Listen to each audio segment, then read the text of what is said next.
What if the waitress taking your order could see what you were hiding, and had the courage to do something about it? Jessica Torres, 28, had worked the evening shift at Rosie's family diner in Orlando, Florida for 3 years. $2.13 an hour plus tips. 6 days a week. She knew every regular, every menu item, and every table that tipped in quarters instead of dollars. But on a humid Tuesday evening in July, she saw something that made her hands shake as she carried her order pad across the dining room. Table 7. A family of 3. A man in his late 30s, clean-cut, wearing business casual clothes. A woman about the same age, perfectly styled hair, expensive purse. And between them, an 8-year-old boy who wouldn't look up from the table. The boy was thin.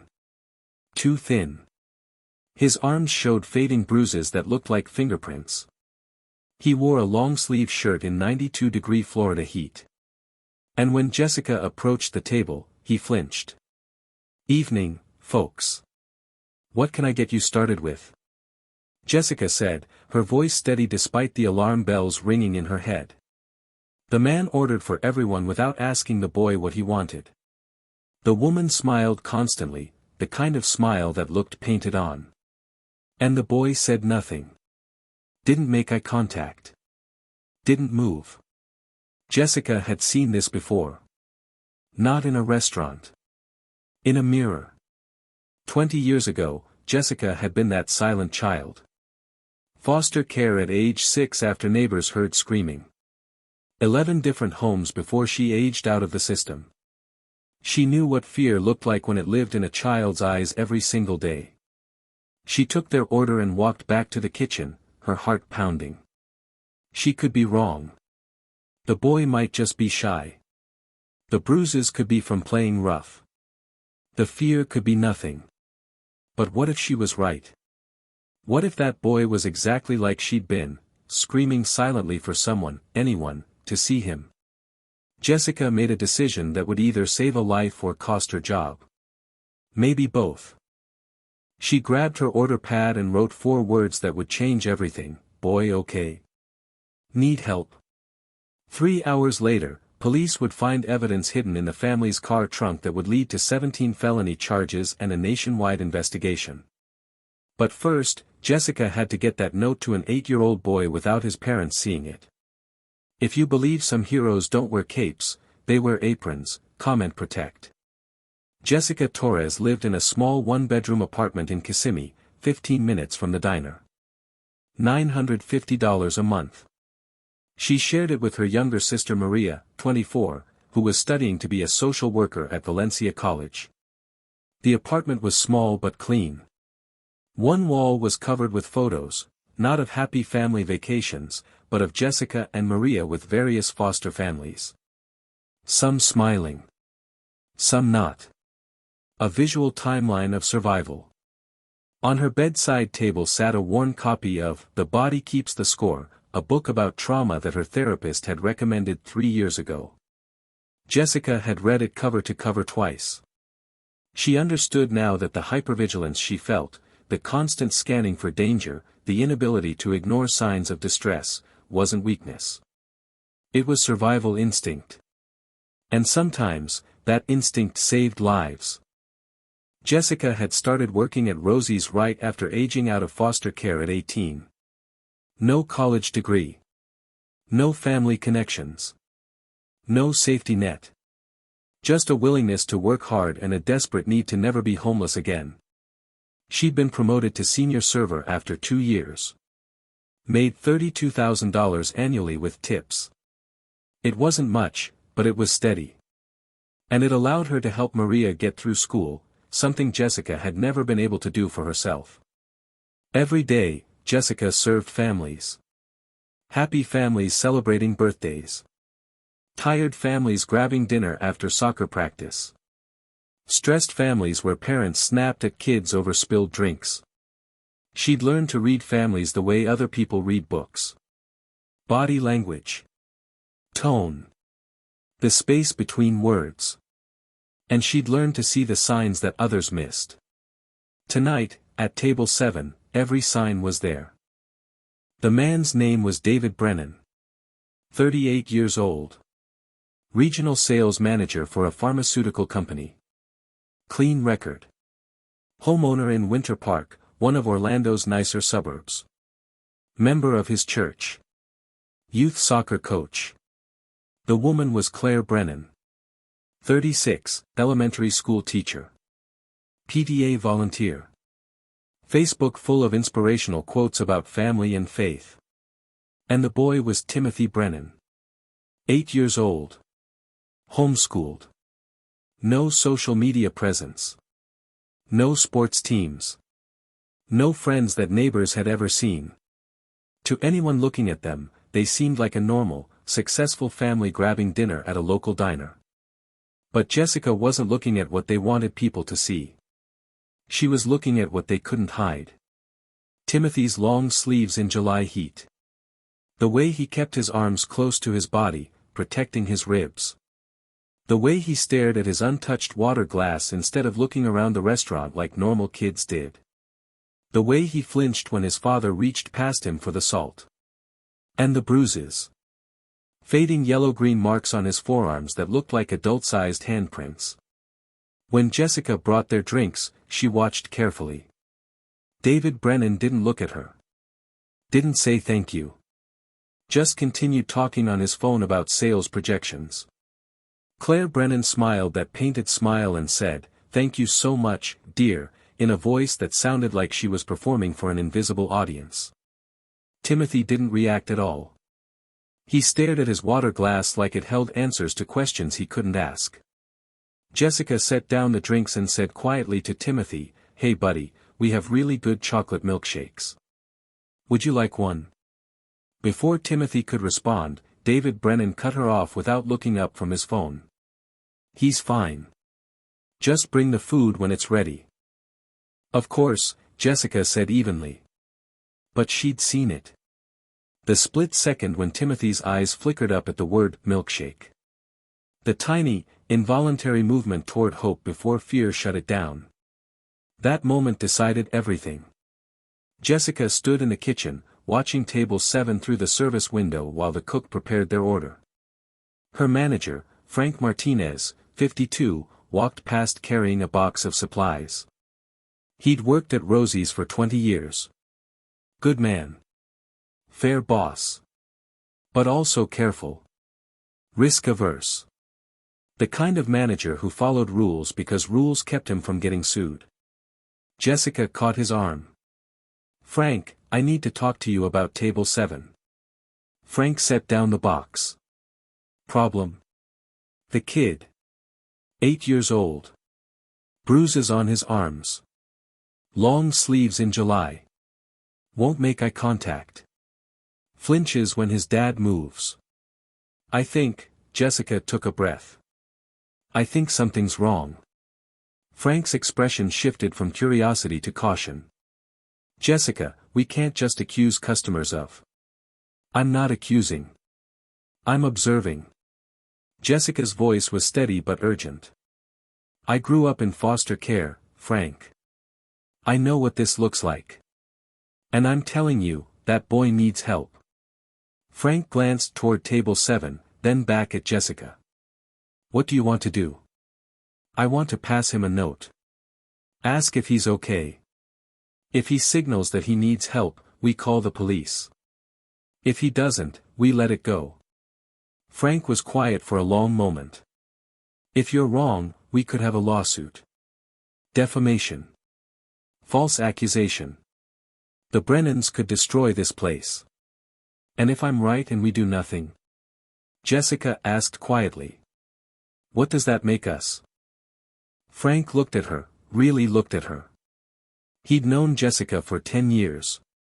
Watched her work double shifts to help her sister. Watched her slip extra food to homeless regulars who came in on cold nights. Watched her treat every customer, regardless of how they tipped, with dignity. He trusted her. "Be careful," Frank said finally. "If you're going to do this, be smart about it. And if anything happens, I'll back you up." Jessica nodded and returned to the service window. The order was ready. Burgers for David and Claire. Chicken fingers for Timothy. Jessica grabbed her order pad and wrote carefully. Boy okay. Need help? Nod yes or no. She tore off the page and folded it small. Then she loaded the plates onto a tray, placed the note on the underside of Timothy's plate where only he would see it when she set it down, and walked toward table 7. Her hands were steady. Her breathing was calm. But her heart was hammering against her ribs like it was trying to escape. Because Jessica knew exactly what she was risking. And she knew exactly why she had to. Jessica approached table 7 with practiced ease, her server's smile in place, the folded note pressed against Timothy's plate by her thumb. All right folks, here we go. Bacon burger for you, sir. She set David's plate down. He grunted without looking up from his phone. Mediterranean chicken for you, ma'am. Claire smiled that painted smile and said, thank you, dear. And chicken fingers for you, buddy. Jessica set Timothy's plate down carefully, her hand blocking the parents' view as she slid the folded note from under the plate to Timothy's napkin. Timothy looked down. Saw the note. His eyes flickered to Jessica's face for half a second. Jessica gave the tiniest nod, read it, and stepped back. Can I get anyone anything else? Ketchup? More drinks? We're fine, David said dismissively, already cutting into his burger. Jessica walked away, her legs feeling like they might give out. She busied herself refilling drinks at other tables, but her eyes kept drifting back to table 7. Timothy hadn't touched his chicken fingers. He was staring at the folded note beside his napkin. Come on, Jessica thought. Open it. Read it. Tell me. 5 minutes passed. Timothy still hadn't moved.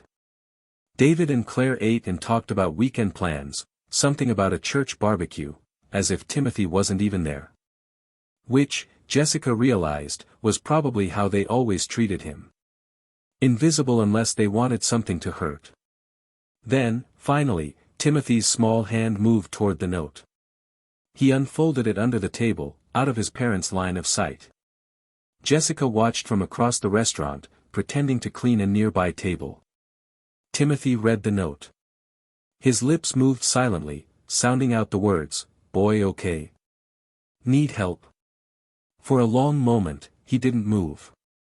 Then, slowly, so slowly that if Jessica hadn't been watching she would have missed it, Timothy lifted his eyes and looked directly at her. And he nodded. Once. Clear. Deliberate. Yes. I need help. Jessica's breath caught. She'd been right. And now she had to act. She walked straight to Frank's office behind the kitchen. Knocked once and entered without waiting. Call 911, Jessica said. He nodded yes. Frank picked up the phone. Orlando Police Department received the call at 7:47 p.m. Rosie's Family Diner, 4823, East Colonial Drive. Possible child abuse situation. Child indicated he needs help via written note from staff member.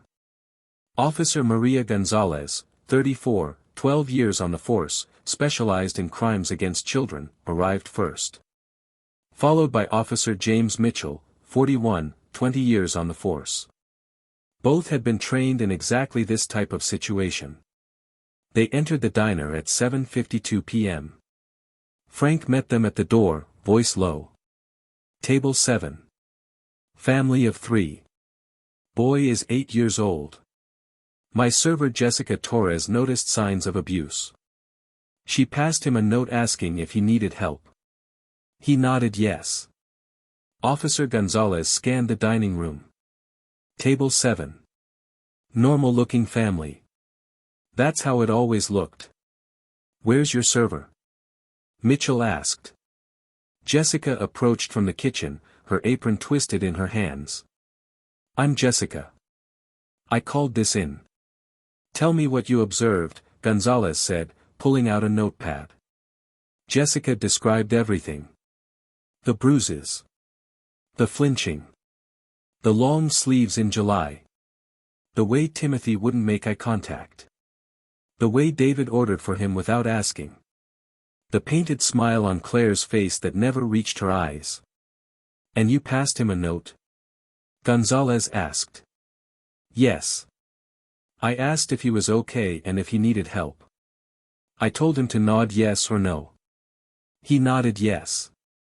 Jessica's voice was steady, but her hands shook slightly. "I know what I saw.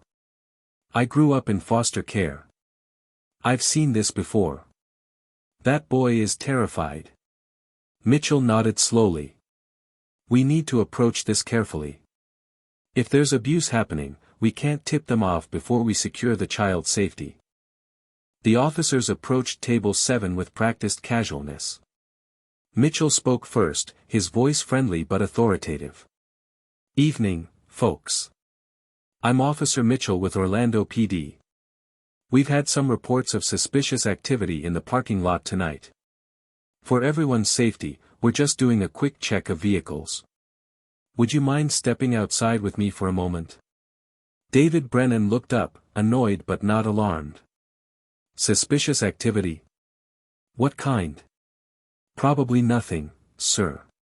Just being thorough. Won't take more than a few minutes." David sighed and stood. "Fine. Claire, stay here with Tim." "Actually, ma'am, I'll need you to come as well," Officer Gonzalez said smoothly. "Just to verify vehicle registration. Won't take long." Claire hesitated, her painted smile flickering. "I should stay with my son. He'll be fine right here in the restaurant," Gonzalez said. "The server will keep an eye on him. Just a few minutes." Claire's eyes darted between the officers and Timothy. Then she smiled again, that same painted smile. "Of course, officer." The moment David and Claire were outside, Jessica slid into the booth across from Timothy. "Hey buddy," she said gently. "My name's Jessica. You're safe now, okay? Those police officers are here to help you.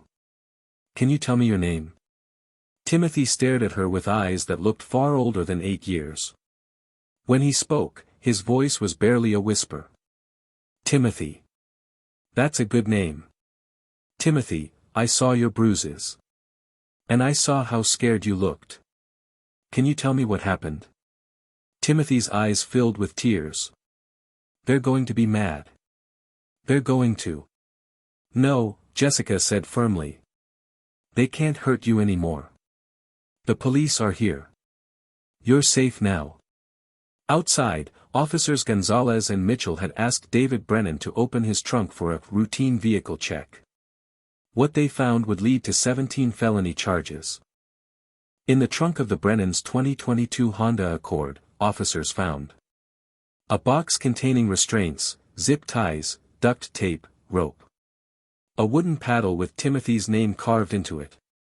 A notebook detailing punishment schedules and infractions, a ledger of cruelty written in Claire Brennan's neat teacher handwriting. And photographs. Dozens of photographs documenting injuries. Bruises. Burns. Evidence that someone had been carefully recording their abuse, either as trophies or as blackmail against each other. Officer Mitchell had been a cop for 20 years. He'd seen terrible things. But the clinical, organized nature of the evidence in that trunk made his stomach turn. "David and Claire Brennan," Mitchell said, his voice hard as steel, "you're both under arrest for aggravated child abuse, false imprisonment, and child endangerment. You have the right to remain silent." David's face went white. "This is insane. That's our son. We have a right." "You have the right to remain silent," Mitchell repeated, louder. "Anything you say can and will be used against you in a court of law." Claire started crying, real tears this time, not the painted smile. "We were disciplining him. We're good parents. We go to church. We're trying to raise him right." "You were torturing a child," Gonzalez said flatly. "And you documented it. Inside the restaurant, Jessica sat with Timothy while Frank brought him hot chocolate with extra whipped cream. Timothy drank it slowly, his hands shaking around the warm mug. "Jessica," he whispered. "Yeah, buddy. Thank you for seeing me." Jessica's throat tightened. She reached across the table and gently placed her hand over his. "You were never invisible, Timothy. You were just surrounded by people who didn't want to see. But I saw you. And I'm not the only one." 10 minutes later, a DHS caseworker named Patricia Chin arrived. She was gentle, patient, and experienced. She spoke to Timothy quietly, explained what would happen next, and assured him that he would be safe. Timothy would be placed in emergency foster care that night. The Brennans would be held without bond. And Florida's Department of Children and Families would begin an investigation that would uncover 8 years of systematic abuse. But in that moment, sitting in a booth at Rosie's family diner with a woman who'd had the courage to see what others ignored, Timothy Brennan was finally, truly safe. By midnight, the story had gone viral. Orlando waitress saves boy with "Are you okay?" note was trending on Twitter. Local news stations had picked it up. National news would follow by morning. Jessica's phone wouldn't stop buzzing. Friend requests. Interview requests. Messages from strangers thanking her. Messages from foster care survivors saying, "You saved him like someone should have saved me." But Jessica didn't care about the attention. She sat in her apartment with Maria, who'd rushed home from her evening class when she heard the news, and cried. Not sad tears. Release tears. "I was him," Jessica said, her voice breaking. 20 years ago, I was Timothy. And nobody saw me. Nobody helped.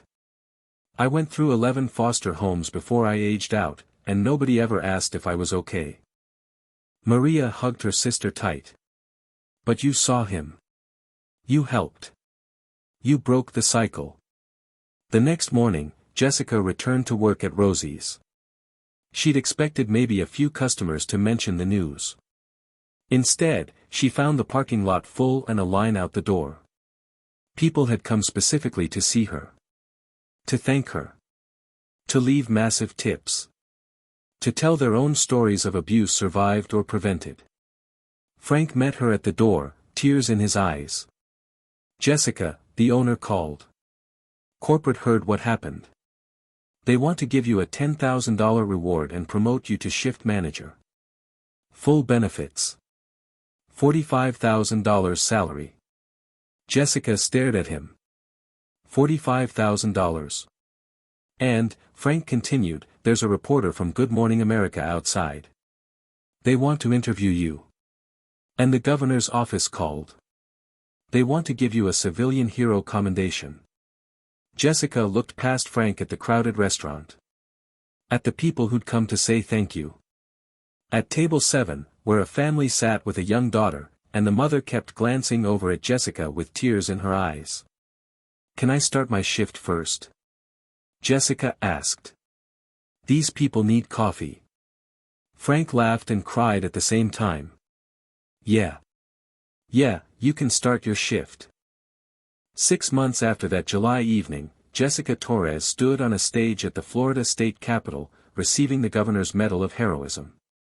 In the audience sat Timothy Brennan, now 9 years old, sitting between his new foster parents, a couple named Robert and Linda Chen, Patricia's brother and sister-in-law, who'd taken Timothy in permanently. Timothy was smiling. Really smiling. The kind of smile that reached his eyes. David and Claire Brennan were serving sentences of 25 and 22 years respectively. The evidence in their trunk, combined with Timothy's testimony and medical records, had resulted in convictions on all 17 charges. Timothy was thriving in his new home. He'd started regular school. Made friends. Joined a soccer team. And he was working with a trauma therapist who specialized in helping abuse survivors. Most importantly, he'd learned that adults could be trusted. That home could be safe. That he was allowed to laugh without permission and cry without punishment. After the ceremony, Timothy approached Jessica shyly, holding a folded piece of paper. "I wrote you something," he said, handing it to her. Jessica unfolded it. Inside, in a child's careful handwriting. "Dear Jessica. Thank you for the note. Thank you for seeing me. Thank you for being brave when I couldn't be. My new parents are nice. I have my own room. I'm not scared anymore. I want to be like you when I grow up. Someone who helps kids like me. Love, Timothy. P.S. Can I still get that chocolate milkshake sometime?" Jessica knelt down so she was at Timothy's eye level. "You can have all the chocolate milkshakes you want. And Timothy, you don't have to wait until you grow up to help people. You already did. By being brave enough to nod when I asked if you needed help. That took more courage than anything I did." Timothy hugged her tight. Jessica hugged him back, thinking about the scared 6-year-old she'd been, waiting in the dark for someone to save her. Nobody had come. But she'd survived anyway. And now, 22 years later, she'd made sure that another scared child didn't have to wait as long as she had. That night, Jessica returned to her shift at Rosie's. Frank had kept her old section, including table 7. A family sat there now. Parents with 2 kids, laughing over milkshakes. Normal. Happy. Safe. But Jessica watched them carefully anyway. Because she'd learned that monsters don't always look like monsters. They look like regional sales managers and elementary school teachers and youth soccer coaches. They look normal until someone has the courage to see what's underneath. And Jessica Torres would never stop looking. Because some heroes wear aprons and carry order pads. And sometimes, 4 words on a piece of paper can save a life. The end. If you believe ordinary people can do extraordinary things, hit that like button. If this story reminded you that everyone is someone's hero waiting to happen, comment protect. And if you work in service, restaurants, retail, anywhere people pass through your day, share this story. Because you see things others don't. You're in a position to notice what everyone else ignores. Jessica Torres didn't have special training. She didn't have authority or power. She just had the courage to write 4 words, "Boy, okay? Need help?" That's all it took. 4 words. 1 moment of courage. Could you do the same? You never know whose life you might save with a simple question and the willingness to act on the answer. Thank you, Jessica Torres. Thank you to every server, cashier, teacher, coach, neighbor, and stranger who's ever looked twice when something felt wrong. You are the difference between suffering and safety. And that makes you a hero.